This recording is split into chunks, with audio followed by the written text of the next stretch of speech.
Assalamualaikum warahmatullahi wabarakatuh. Kita bertemu lagi nak ya. Oke, kita bertemu lagi di pembelajaran yang lanjut. Oke nak sayang, seperti biasa sudah absen ya. Oke, kalau sudah absen artinya sudah siap untuk belajar, sudah mandi, sudah sarapan, sudah pakai seragam, buku-buku udah disiapin ya. Siapin sendiri, jangan sama mama. Oke anakku sekalian, kita berdoa yuk. Berdoa dalam hati, mulai. Selesai. Anakku sekalian, nah hari ini kita ke pembelajaran 4 dengan pembelajaran 5. Nah papa ya digabung ya. Sip deh. Oke nak, di pembelajaran 4 kali ini kita akan belajar tentang yang namanya drama.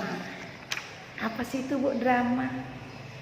Drama adalah cerita yang dipentaskan di atas panggung dengan tokoh-tokoh yang ada sesuai dengan dalam cerita.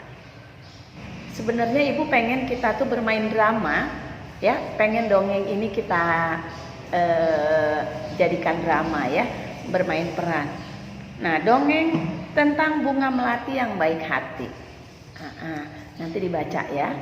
Nah, di dalam dongeng atau di dalam cerita, di dalam drama atau bermain peran, ada unsur-unsur yang harus kamu tahu. Apa aja Bu? 1, tema cerita. Nah, tema cerita atau inti dari cerita. Yang kedua, tokoh. Apa Bu tokoh? Tokoh adalah pemeran, pemain yang ada di dalam cerita. Bisa dia berwujud manusia, hewan, atau tumbuhan. Kalau yang diperankan oleh manusia itu namanya aktor buat laki-laki, aktris buat perempuan. Setelah tokoh ada pesan. Apa Bu pesan? Pesan itu nasihat yang terkandung, yang ada, yang tersirat di dalam seluruh isi cerita. Nah, kali ini kita akan membahas satu aja tentang tokoh. Dalam cerita ada bermacam-macam tokoh.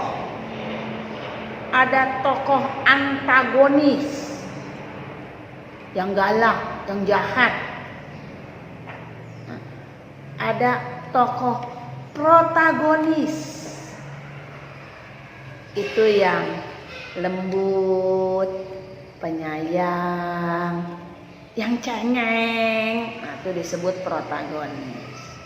Nah, nanti anak ibu baca halaman 27 sampai halaman 30. Terus di bawahnya ada pertanyaan. Tuliskan 4 tokoh yang ada pada dongeng. Maksudnya dongeng tadi ya. Dongeng yang halaman 27 tadi itu, yang berjudul Bunga Melati yang Baik Hati. Terus tuliskan juga karakter atau sifat tokohnya. Ya.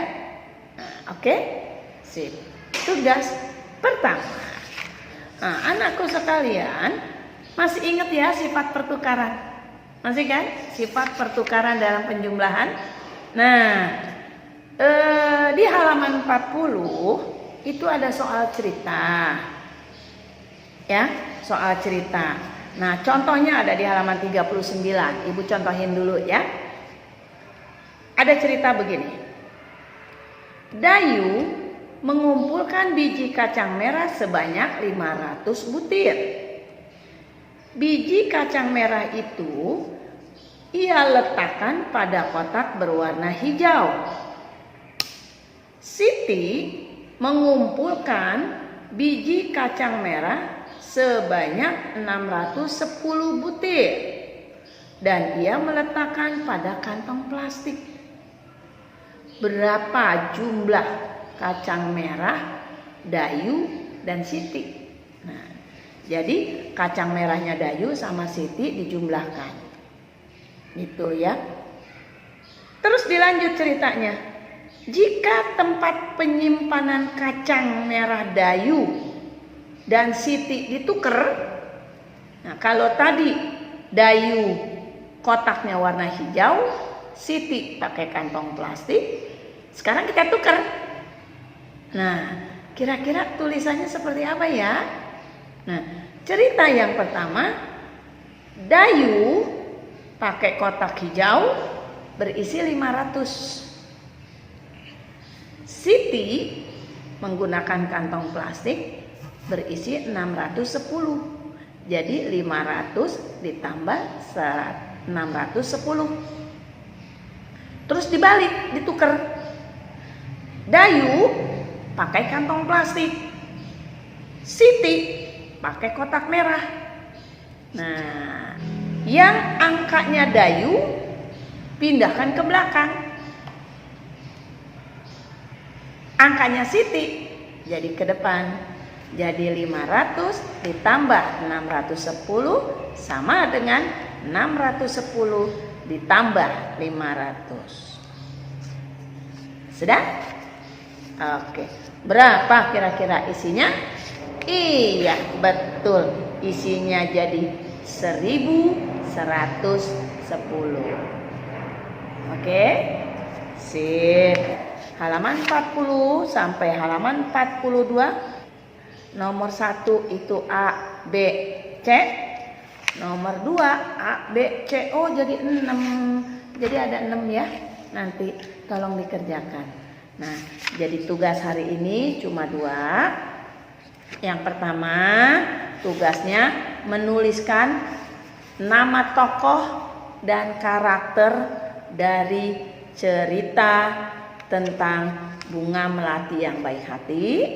Dan tugas kedua, kerjakan soal halaman 40 sampai 42 di buku tulis ya. Oke, Ibu tunggu hari ini. Sampai jumpa di hari-hari selanjutnya. Wassalamualaikum warahmatullahi wabarakatuh.